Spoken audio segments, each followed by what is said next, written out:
Assalamualaikum warahmatullahi wabarakatuh. Perkenalkan, nama saya Hernita Safri dengan NIM 225040712018. Saya dari LPTK Universitas Islam Malang dan dari instansi MI Muhammadiyah 02 Pekanbaru. Berikut adalah video pembelajaran saya. Assalamualaikum warahmatullahi wabarakatuh. Assalamualaikum warahmatullahi wabarakatuh. Waalaikumsalam warahmatullahi wabarakatuh. Apa kabar anak-anak ustazah semuanya? Baik ustazah, alhamdulillah luar biasa, mantap, Allahu Akbar. Baik, yang tidak hadir hari ini siapa? Hadir semua? Hadir? Alhamdulillah. Baik, sebelum kita memulai pelajaran kita hari ini, alangkah lebih baiknya kita berserah diri kepada Allah dengan cara berdoa. Yuk ketua, ada mungkin doa hari ini. Ista'idna taqdimus salam. Assalamualaikum warahmatullahi wabarakatuh. Waalaikumsalam warahmatullahi wabarakatuh. Sikap berdoa dimulai. A'udzubillahi minasyaitonir rajim. Bismillahirrahmanirrahim. Raditu billahi rabba wa bil islami dina wa bi Muhammadin nabiyya wa rasulah. Alhamdulillah, Allah telah memberikan kita kesehatan sehingga kita bisa berkumpul dan hadir belajar bersama di hari ini. Itu tandanya kalau kita berdoa, itu meningkatkan rasa kita, rasa sayang dan cinta kita kepada Allah. Baik anak-anak ustazah mau lihat dulu kira-kira kalian sudah siap belum untuk belajar hari ini? Sudah rapi kelasnya atau belum? Sudah dibuang sampah ke dalam tong sampah? Sudah. Alhamdulillah. Ustazah mau membuat kesepakatan kelas untuk proses pembelajaran kita hingga akhir berjalan dengan baik. Ya. Kesepakatan pertama, belajar dengan tertib, tanpa bersuara. Di saat guru menerangkan pelajaran, yang lainnya diam. Kesepakatan kedua, tidak boleh bermain di saat belajar. Deal. Kesepakatan ketiga, tidak berjalan-jalan di saat belajar atau guru menjelaskan. Oke, deal?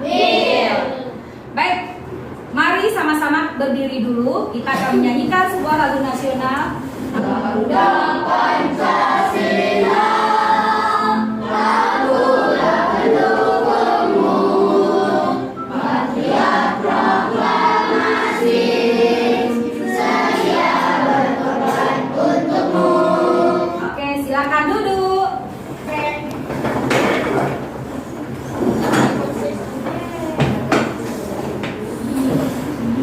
Alhamdulillah, kita sudah menyanyikan lagu kebangsaan Indonesia, yaitu lagu Garuda Pancasila. Ini akan menumbuhkan semangat rasa cinta kita kepada bangsa kita sendiri. Ustazah ingin bertanya dulu, mungkin bisa diangkat angkat ya. Siapa yang sudah tadi malam atau tadi pagi yang sudah melihat grup WhatsApp atau mungkin lihat di TikTok atau sudah lihat Instagram? Ada? Satir? Tadi malam saya melihat Bisa diceritakan Satir sambil berdiri biar temannya dengar. Coba ceritakan beritanya apa? Tunggu gantian. Saya bermimpi katanya ada kiamat rasanya di tanggal 25 Desember. Tapi tidak ada sudah. Ngomong-ngomong dia lah. Nah, baik, terima kasih Satir. Tepuk tangan untuk Satir, nak. Sudah memberikan kita informasi berita hoax katanya, yaitu berita tentang si Noah. Konon ada warga negara yang di luar negeri sana yang menginfokan bahwasanya akan terjadi kiamat pada tanggalnya katanya tanggal 22 Desember ya Satir ya. Nah, 25 Desember tahun kemarin ternyata aman-aman saja. Jadi itu kira-kira fakta atau opini? Hanya opini saja. Terima kasih Satir. Dan sekarang coba perhatikan video selanjutnya ya, yang dibilang teman firman kalian tadi. Perhatikan ya. Who also interceded with me. After the intercession, Viral Ebo Noah, pria asal Ghana yang mengaku sebagai nabi, sebelumnya menghebohkan publik setelah memprediksi kiamat akan terjadi pada 25 Desember 2025 bertepatan dengan hari Natal. Klaim tersebut menyebar luas di media sosial dan menarik perhatian masyarakat internasional. Namun ramalan itu tidak terbukti hingga Natal berlalu, tidak terjadi kiamat maupun banjir global seperti yang ia prediksikan. Setelah ramalannya gagal, Ebo Noah membuat klarifikasi melalui video. Ia mengklaim kiamat ditunda karena Tuhan mengabulkan doanya setelah ia menjalani puasa dan doa selama 21 hari. Oke, itu dia. Oke, Anda mau menanggapi? Itu yang lucu itu kan orang kan banyak yang menyumbang ke bikin bahtera adalah yang lucu itu tahu kiamat dan dia mengambil Mercedes pas itu karena uang yang Nah, itu bagian lucunya ya, ternyata dengan berita viral walaupun itu hoax, orang ada segelintir orang memanfaatkan itu untuk mendapatkan uang dengan cara memperkaya diri sendiri, mungkin sumbangan-sumbangan. Ternyata ada yang dibelinya apa? Mercedes Benz. Akhirnya dia naikilah hasil sumbangan orang itu untuk keuntungan dia sendiri. Siapa yang rugi kira-kira? Orang yang percaya dengan berita dia tadi. Orang yang percaya dengan berita bohong. Akhirnya rugi sendiri. Oke? Diana? kan kata Ebo Noah 25 Desember 2025 bakal diangkat. Ya. Anehnya setelah sudah 21 Desember itu terjadi Ya. bikin konser. Konser. Nah, itulah ya, Nak. Terima kasih tanggapannya. Itu adalah ekspresi tadi ya, polisi sudah sempat menangkap, sudah dimasukkan, sudah diminta keterangan, ternyata polisi melepaskan kembali. Kenapa dilepaskan kembali? Karena polisi beranggapan itu adalah merupakan ekspresi pribadinya. Jadi sangat rugilah orang yang mempercayai berita bohong tersebut atau berita hoax. Baik, anak ustazah, kelompoknya sudah dibagi tadi ya. Ini kelompok 1, kelompok 2, kelompok 3, dan kelompok 4. Ada 4 kelompok. Ustazah akan nanti kita akan mengerjakan sebuah latihan, tapi sebelum itu perhatikan dulu materi yang akan Ustazah sampaikan di papan tulis. Ciri-ciri opini. Nah, sebelum ciri-ciri opini, perhatikan dulu apa itu fakta. Fakta adalah informasi yang benar-benar terjadi dan benar-benar bisa dibuktikan dan telah terbukti keaslian dari informasi tersebut. Bisa diperhatikan papan tulis. Di sini fakta adalah pernyataan yang kebenarannya dapat dibuktikan, kemudian didukung oleh data atau bukti yang kuat. Jadi kalau dia tidak ada bukti, tidak ada data, itu sama jadi dengan opini. Tetapi kalau misalnya informasinya ada datanya, ada angkanya, kemudian ada buktinya, berarti itu bisa dipertanggungjawabkan, dan itu termasuk fakta. Contoh dari Sinoa tadi, yang merupakan opini bagaimana? Opininya Dia katanya coba angkat tangannya. Opininya katanya saat Natal 2025 akan terjadi kiamat dan banjir besar. Yang opininya menurut menurut Noah akan terjadi kiamat besar dan banjir besar pada saat Natal, yaitu tanggal 25 Desember 2025. Pada saat hari itu juga ternyata tidak terbukti, dan ternyata sampai tahun berlanjut, tahun berikutnya, tahun ini masih hidup dan sehat wa'afiat. Itu adalah opini. Opini siapa? Opini Ebo Noah. Nah, opini dari Ebo Noah, bagus.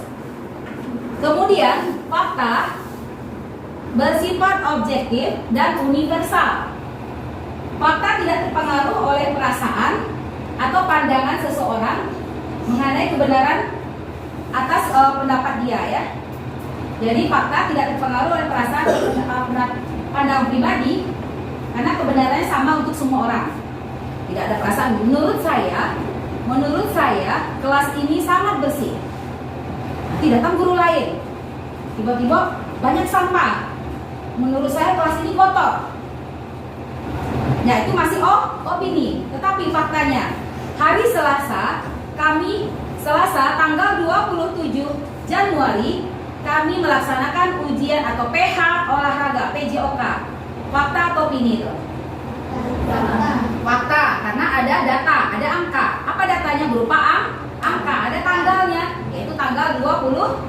7 Januari.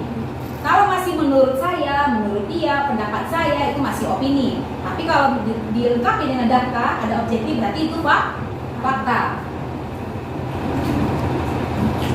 Di sini bisa diperhatikan contohnya, bumi mengelilingi matahari.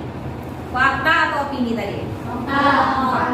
Sudah nyata ya, sudah kita rasakan adanya pergantian pagi, siang dan malam ya. Itu berarti bumi mengelilingi matahari. Di saat bumi kita sekarang ini cerah pagi, siang hari, itu berarti di benua atau belahan bumi lainnya terjadi malam.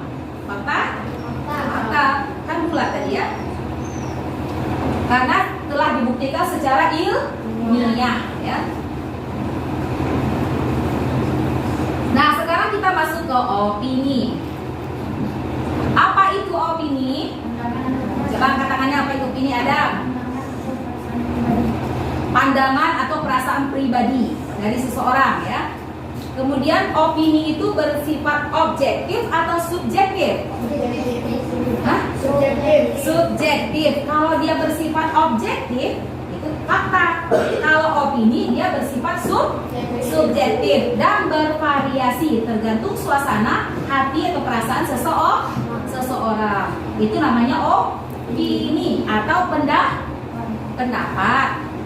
Nah, adapun contoh dari opini bisa dilihat di papan tulisnya. Menurutku es krim coklat adalah yang terbaik. Nah, ini adalah selera pribadi yang tidak bisa dibuktikan secara objektif. Mungkin saja menurut Hadin atau menurut Vano es krim coklat es krim vanila yang lebih baik, yang lebih enak daripada yang lainnya. Mungkin saja menurut Bening es krim stroberi yang paling enak di antara semuanya. Itu pendapat dia, boleh. Mereka mengeluarkan pendapat masing-masing. Bebas ya, itu pendapat. Nah, selanjutnya, apa itu ciri-ciri fakta? Nah, ternyata bukan manusia saja yang memiliki ciri-ciri. Fakta dan opini juga memiliki ciri-ciri. Adapun ciri-ciri fakta, yang pertama tadi bersifat objektif. Lalu yang kedua, dapat dicek kebenarannya. Coba siapa yang sebutkan ketiga lagi? Apa ciri-ciri fakta? Tidak dipengaruhi perasaan. Nah, fakta tidak dipengaruhi perasaan. Mau dia perasaannya lagi marah, mau perasaan lagi senang atau sedih, itu tidak berlaku bagi fakta. Kemudian yang keempat, dapat dibuktikan atau ada data dan ada data ya yang disampaikan ya. Oke. Contoh fakta, tanggal 17 Agustus adalah hari kemerdekaan Indonesia. Kenapa dia fakta? Memang sudah terbukti, sudah ada ilmiahnya, ada sejarahnya dan ada tanggalnya, datanya tanggal ya, yaitu 17 Agustus. Itu fakta. Sedangkan opini, ciri-ciri opini bersifat kebalikan dari fakta. Kalau fakta tadi objektif, sedangkan opini bersifat subjektif. Apa itu bersifat subjektif? Berdasarkan pada pandangan. Nah, kalau subjektif itu berarti berdasarkan pandangan pribadi, pandangan seseorang ya. Lalu yang kedua ciri-ciri opini tidak dapat dibuktikan. Nah, itu dia ya. Yang ketiga, mengandung kata kunci subjektif. Kata kuncinya apa saja itu? Bisa lebih baik, sebaiknya, menurut saya, pendapat saya. Apa lagi? Paling. Coba contoh, berikan saja contoh satu opini. Ya. Burger adalah makanan paling enak di dunia. Itu menurut siapa? Menurut Zayan, burger adalah makanan yang paling enak di dunia. Belum tentu kata si Firza.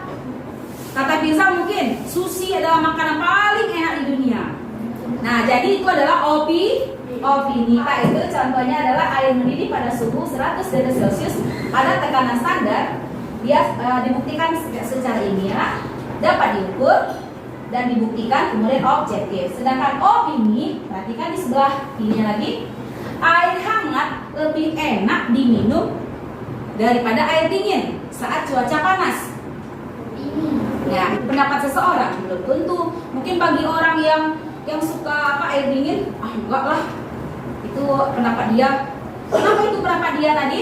Karena dia hanya berdasarkan selera pribadi. Kemudian apa lagi? Tidak semua orang setuju. Setuju nggak kalian? Enggak, belum tentu ya. Akhirnya tidak semua orang setuju dan bersifat Nah, coba bedakan lagi. Kalau fakta objektif, kalau opini subjektif. Nah, bisa membedakannya? Bagus. Mengapa kita penting untuk membedakan fakta dan opini? Bagus Adam. Adam bilang mencegah penyebaran berita palsu atau berita hoak kayak karena Ebola tadi. Mengapa penting kita membedakan fakta dan opini? Sudut pandang yang berbeda. Nah, bisa mempengaruhi sudut pandang yang berbeda ya. Dari pendapat ini, ini berarti opini nih. Kalau pandangan ilmiah berarti bisa dibuktikan berarti itu fakta.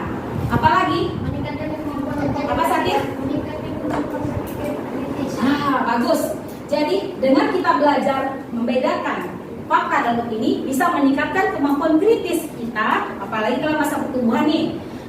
Bisa lebih kritis dalam menanggapi, dalam membaca, dalam memperoleh informasi yang didapat atau diperoleh. Baik, selanjutnya Gunung Everest. Ya ini ya, Gunung Everest adalah gunung tertinggi di dunia. Fakta atau opini? Ayo. Belum bisa berpendapat? Kelompok 3? Fakta. Fakta. Kenapa fakta, Zen? Karena sudah diteliti Secara ilmiah. bagus. Nah, itu fakta. Karena ada pembuktian, ada datanya, bisa dicari di Google, di searching. Ternyata Gunung Everest itu sudah diteliti oleh peneliti. Dia adalah gunung tertinggi di dunia. Bagus. Sekarang coba kelompok 1. Kalimat kedua. Gunung Everest terlihat sangat menakjubkan. Opini. Kenapa opini? Karena tidak semua orang suka melihat Gunung Everest. Ya, pintar. Tepuk tangan dulu untuk pendapat mana itu? Opini. Bagus ya jawabannya. Gunung Everest terlihat sangat menakjubkan. Karena itu kan pendapat dia, Ustazah.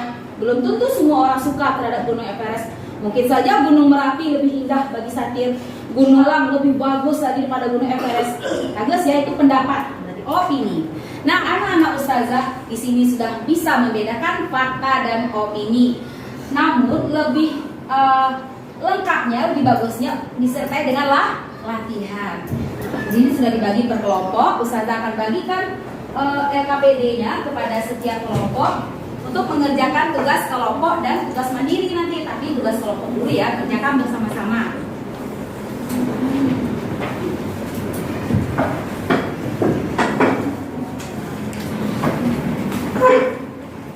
Latihan per kelompok sudah Ustazah bagikan. Jadi tugasnya adalah tiap-tiap kelompok nanti berdiskusi terhadap ada dua berita di situ ya. Pertama, postingan dari media sosial, kemudian ada komentar netizen. Dibaca, dipahami, lalu jawablah pertanyaan-pertanyaan yang ada di bawahnya bersama-sama. Satu orang menulis, satu orang mencari, 4 atau 3 teman lainnya mencari jawaban. Silakan dikerjakan. Tugas baca beritanya, baca ini. Jawab ya.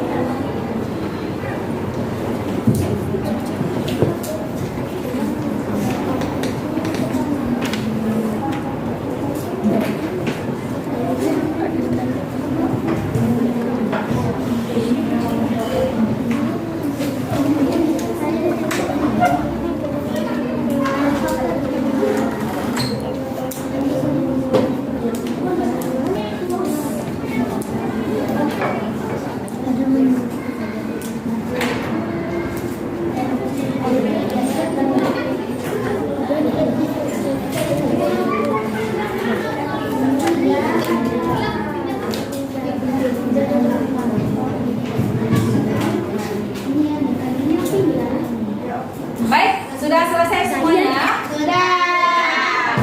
Nah, untuk membuat kita supaya lebih bersemangat lagi di apa diskusinya, biar kalian tahu juga dari hasil diskusi teman. Ustazah minta kelompok lain perhatikan kelompok yang tampil untuk memberikan pertanyaan atau mungkin sanggahan atau masukan ya dari kakak. Ada nggak teman-teman? Assalamualaikum warahmatullahi wabarakatuh. Waalaikumsalam warahmatullahi wabarakatuh. Teman-teman, kami akan mempresentasikan hasil kerja kelompok kami mengenai tentang fakta dan opini. Saya Adam dan saya Adil. Saya Syami. Kami akan mempresentasikan kerja kelompok kami. Berita cepat 2 jam yang lalu. Breaking news. Kebakaran hutan di Kalimantan telah menghanguskan 500 hektar lahan sejak kemarin pagi. Tim SAR menyiapkan 100 personel untuk pemadaman. Menurut saya ini sangat tragis dan pemerintah harus bertindak cepat. Demikianlah hasil dari presentasi kami. Assalamualaikum warahmatullahi wabarakatuh. Waalaikumsalam warahmatullahi wabarakatuh. Tepuk tangan dulu untuk teman yang tampil. Siap. Alhamdulillah teman kita atau satu kelompok sudah mewakili, sudah mempresentasikan hasil diskusi kelompoknya di hadapan kita semua. Nah, silakan dikumpul hasil tugas per kelompoknya. Sebelum itu, silakan berdiri dulu semuanya. Kita skripting dulu sebentar ya. Silakan berhadapan dengan teman di depannya. Yang nggak punya temannya berarti sendiri aja dulu ya. Apa namanya itu bilang sapu, berarti kalian pegang sapu kantong. Ini Siku, berarti pegang siku. Baru nggak usah lihat aja dulu. Nah, bersiap. Ketika tes dulu. Siku. Yang di depan ya, Pinza berarti sama Pak No tuh lawannya. Saku, siku. Kalau kata Ustaz bilang sikat, berarti kalian sikat pen di depannya. Belum. Ulangi. Tadi latihan ya. Saku, siku, sikat. Menang. Coba lihat lagi. Gak apa-apa. Siap. Siku.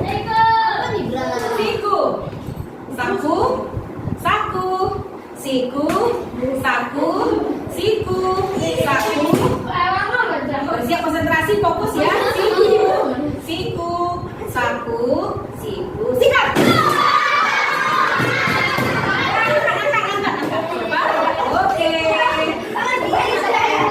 Oke, silakan kembali duduk. Satu sama ya, satu sama. Oke, kalian masih ingat dengan buku Filipin? Filipin 1, 2, 3, 4, 5.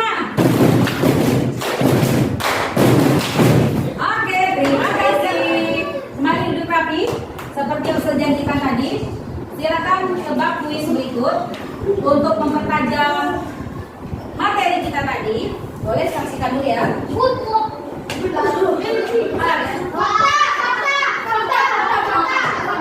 Albert Einstein mendapatkan nilai buruk di sekolah. Supaya tertib, satu kelompok dulu kelompok ini. Fakta atau tidak? Mari kita lihat survei.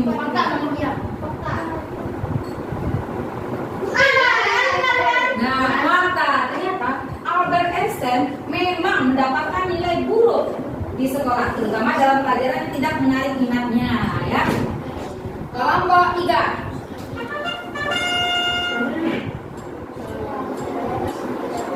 Kita pause dulu. Apa? Fakta atau hoax? Fakta. Mata manusia dapat membedakan sekitar 10 juta warna yang berbeda. Benar nggak sih? Ya, benar, bagus.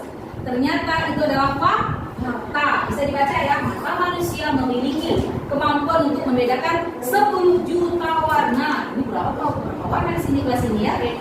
Nah, ini terjadi karena apa? Karena adanya 3 jenis sel kerucut.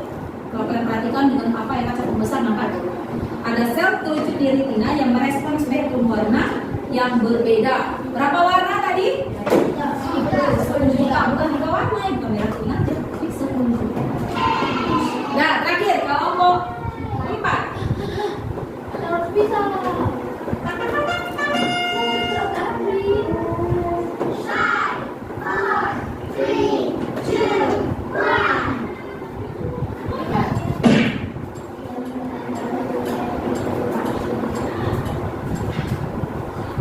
Mencuci tangan dengan air panas lebih efektif dalam membunuh kuman daripada air dingin.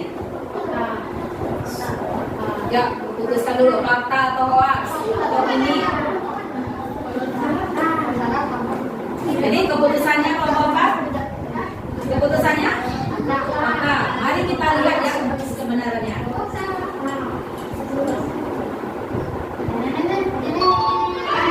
Ya, ternyata benar. Mulai hari ini biasakan dengan air hangat kalau bisa ya. Baik. Kuis telah selesai, telah selesai. Ustazah mau memberikan sesuatu kepada kalian bahwa tujuan dari kita pelajaran materi kita hari ini yaitu membedakan fakta dan opini apa tadi agar kita tidak mudah tertipu atau tidak mudah percaya dengan berita bohong. Kita bisa membedakan ini benar atau tidak. Kita sudah bisa membedakan ini hanya fakta, ini hanya hoax, hanya pendapat, hanya menurut seseorang. Terus fakta dilengkapi dengan apa tadi? Mengandung bersifat objektif. Terus apa lagi tadi? Memiliki data yang kuat dan akurat. Terus dapat dibuktikan secara ilmiah. Bagus, itu fakta. Sedangkan opini apa tadi? Tidak dapat dibuktikan. Masih menurut pendapat dan bersifat bersifat subjektif. Bagus. Sudah paham semuanya? Dan alhamdulillah kita juga sudah mengerjakan hasil diskusi kelompok dan sudah dipresentasikan oleh temannya tadi dan sudah dikumpulkan. Ustazah bangga dan senang kalian bisa diajak kerjasama dan alhamdulillah hasilnya pun bagus ya, dari kelompok 1, kelompok 2, kelompok 3, kelompok 4. Semua yang kalian buat ini benar. Ada yang sudah digambar tadi ya, dari kartu tadi. Sudah bisa membedakan fakta dan opini. Kita akan berikan sebuah tugas untuk dikerjakan di rumah biar lebih paham lagi, bisa membedakan mana yang fakta dan opini. Silakan kalian kerjakan di rumah sambil menikmati makan malam atau lagi santai di taman atau di teras. Untuk pertemuan selanjutnya kalian akan ditugaskan membuat artikel. Nanti dari sana kalian sudah bisa membedakan mana yang kalimat fakta, mana yang kalimat opini. Lalu nanti pembelajaran selanjutnya juga ada tentang iklan. Dari iklan itu kalian juga bisa membedakan mana yang fakta, mana yang opini. Baik, kita bersiap untuk pulang. Alhamdulillah pembelajaran kita hari ini telah selesai. Dan Ustazah minta tugas tadi dikerjakan di rumah dan besok dikumpulkan ya mengenai fakta opini tadi. Dan sekarang bersiap untuk pulang. Ketua, siapa ketua? Simpan dulu bukunya.